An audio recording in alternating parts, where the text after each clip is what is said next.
It's wonderful to meet you. Thank you so much for taking a minute out today. I appreciate it.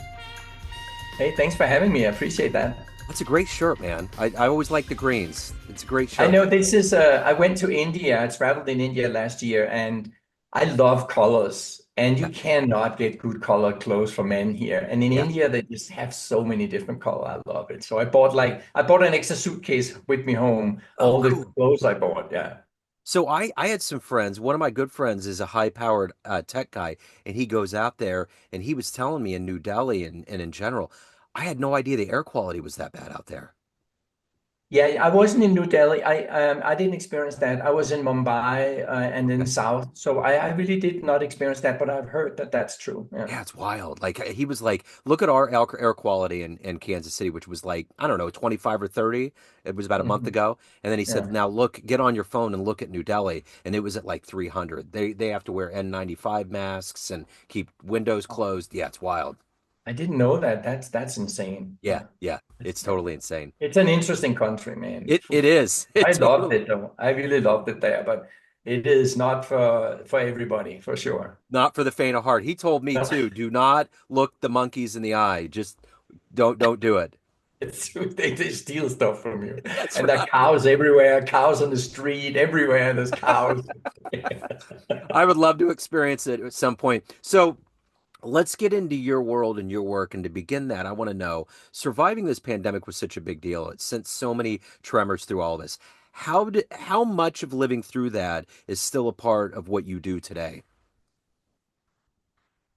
Wow. To be honest, not much. I Okay. mean, it was an interesting time. I just moved to Santa Fe like a year before, and it's a new city to me. And I didn't connect with the city, and I've been here for 6 years, and I still feel like a new person here. Like I don't know the streets, I don't know many people. Yeah. That was hard, But I don't know if anything I do right now is connected to that. Not really. Okay. So Yeah.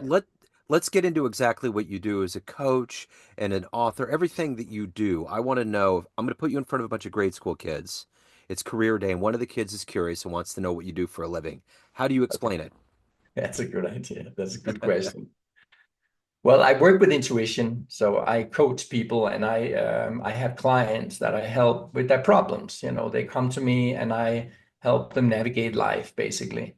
And so I'm an intuitive reader and a psychic, and I've been trained for many, many years. And so I see people, mostly I see them one time, tell them a little bit about what I see, and then we talk about their issues and their blockages and whatever.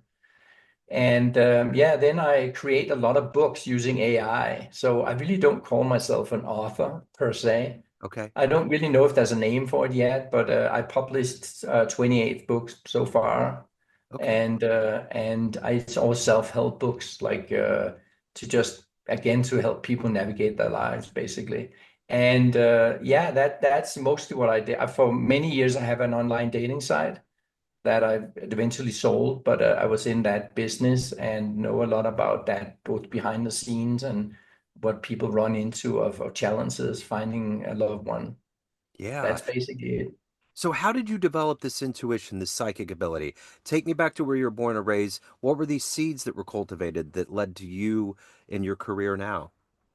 Yeah, so I grew up in Copenhagen in Denmark, and when you're a kid, you don't know that things are unusual. Just your life, But I did thinking back, I did see people's auras. I could see the light behind them, around them, and that was just fun for me.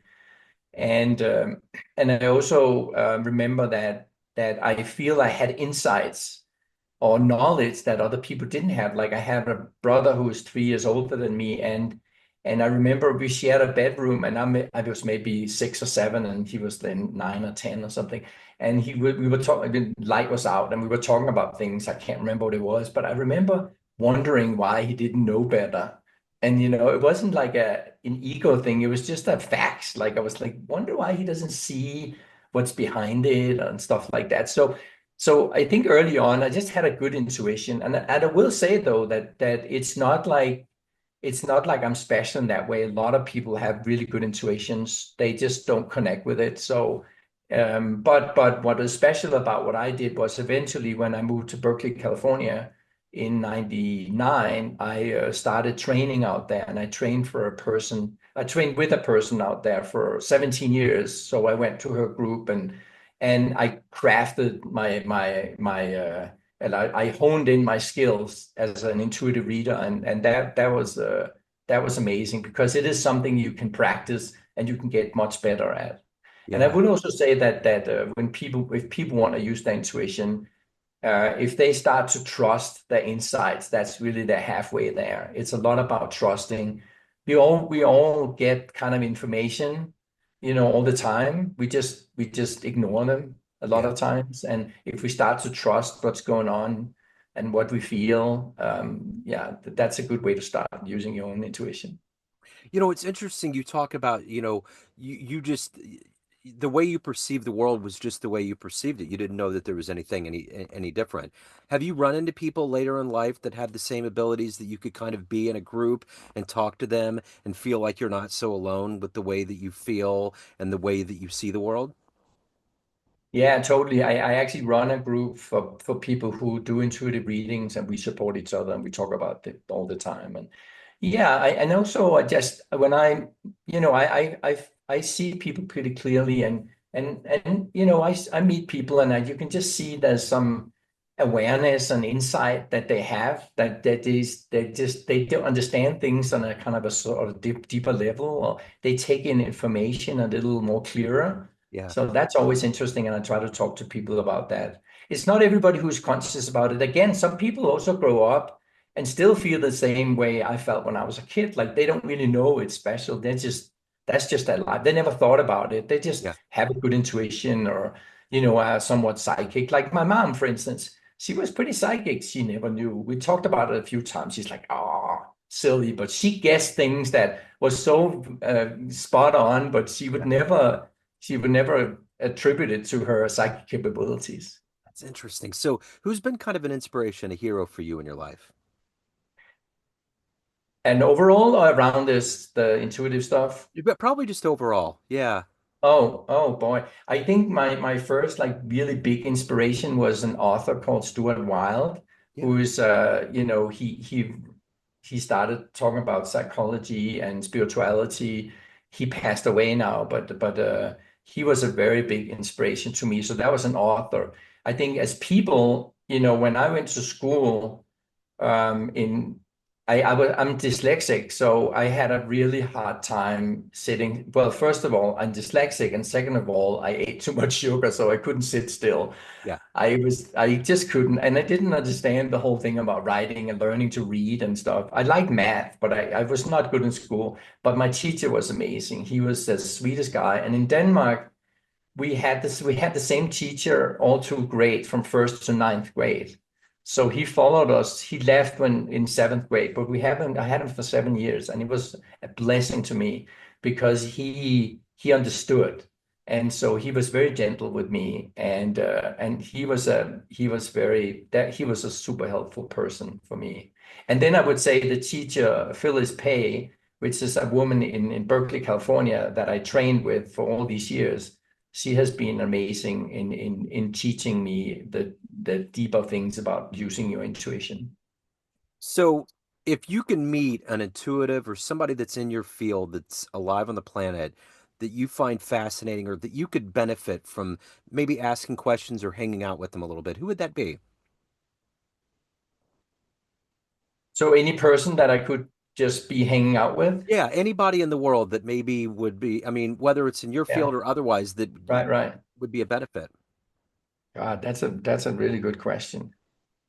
Um, that's a really good question. I don't really know. Gee, honestly, I think it would be interesting. It would be interesting to hang out with Elon Musk. Yeah, I just read his biography. I guess it's a biography, and I mean what he did. I would choose not Stuart. I would choose Stephen Jobs, but he's not around anymore. yeah. But I think they have the same kind of quality. I think they just push forward in a way that breaks through any. any barriers there are in what they want in life. And I think they manifest things that are so incredible to me. And I don't care about what politic view he has or what he has, or if people think he's trying to create things that are not healthy for us. I think the way that he does things is a manifestation of power that we have as people. And I Yeah. would love to sit with him for half an hour and hear about that. So let me ask you this. What is your motivation every day to wake up and to help people and to lead them to a better place and to also evolve as a human being yourself? What is that collective energy for you? Wow. I always had it that way. I'm very early on. I was super curious about why are we here and what are we doing and why are we doing it? And so I remember when I was like 14, I read this book about psychology, and it was about how people, when they go to the park, some people sit in the middle of the bench and some people sit in the side of the bench. And what does that mean? What's the difference in their personalities?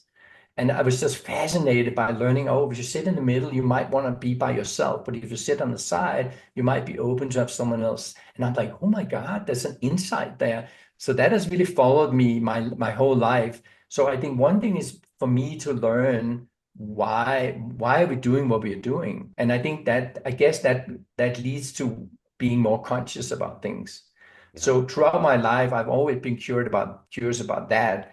And then I always wanted to serve people. I just think it makes so much sense that if I have an experience that's helpful for me, to share it with other people. So all the things I've done throughout my life has been in one way or the other to just share what I learned as a Yeah. person.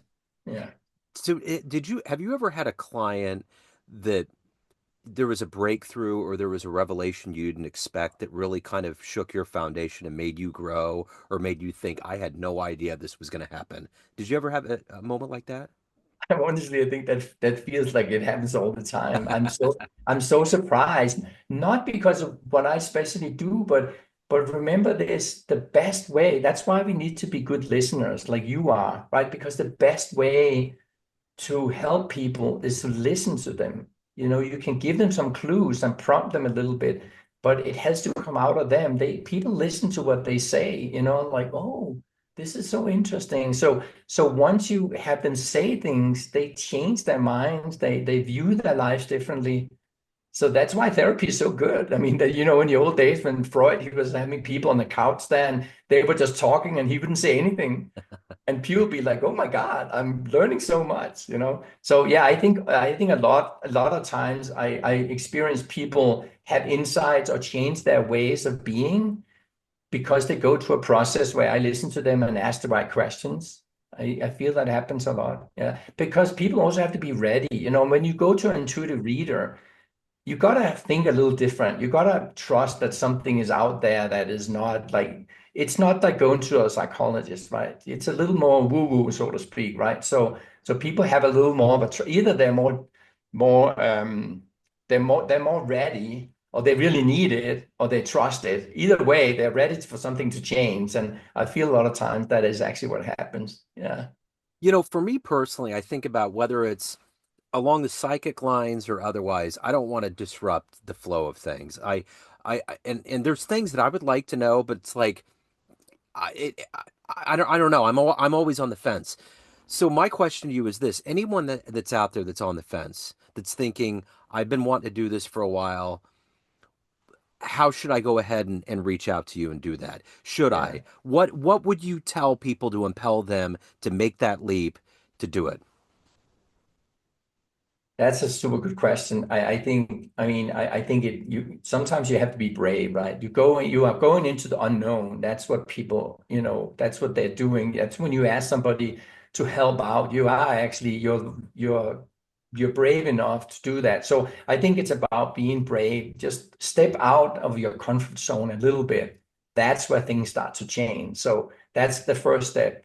And then I think they have to be curious, right? They want to change something in their life, and openness, right? Be open to see, because if you already knew what you wanted to change and what your problem is and how to solve them, you don't need anybody. You can just go ahead and do it.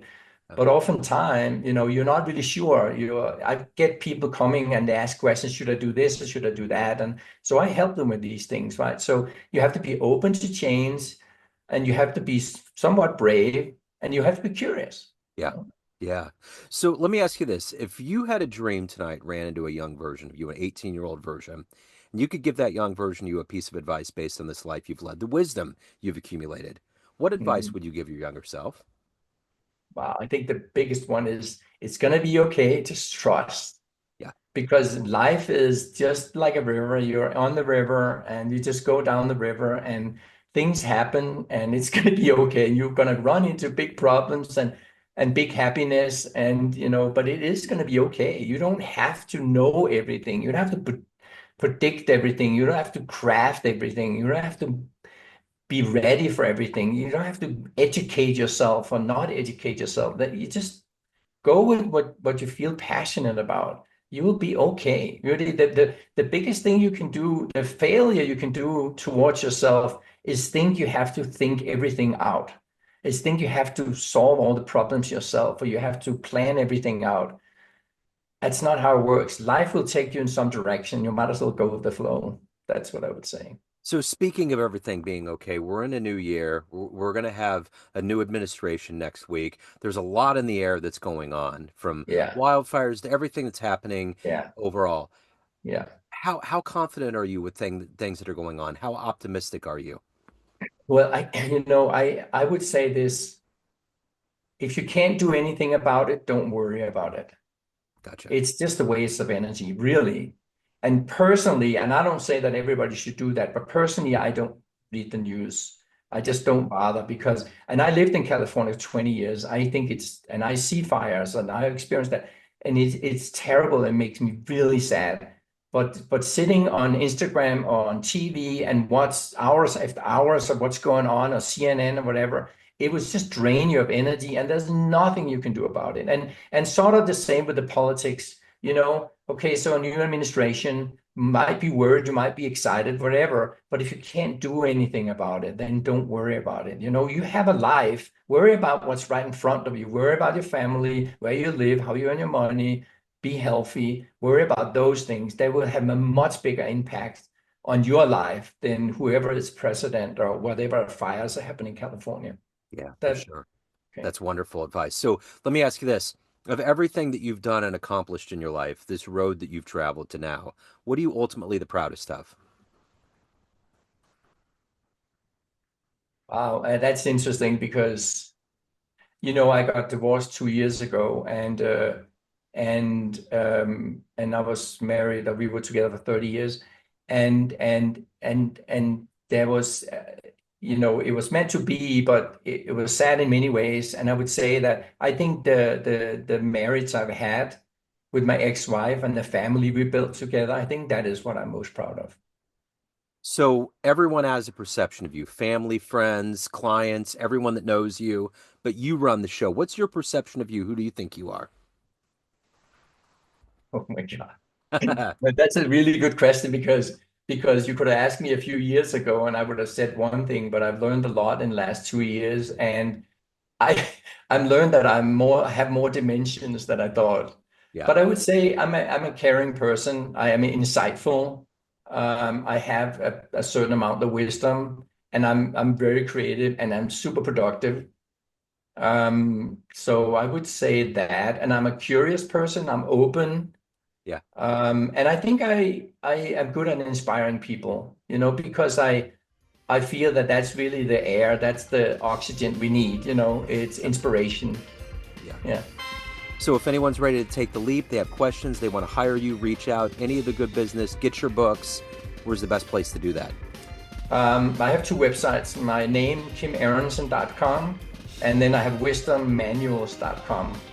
But Okay. if they search my name on Google, I will definitely show up. Excellent. Kim, this has been wonderful. Thank you, sir. It's been so, I could just feel the light coming off of you. It's been such a refreshing interview. So thank you so much. I appreciate it. And thank you. I really appreciate your questions.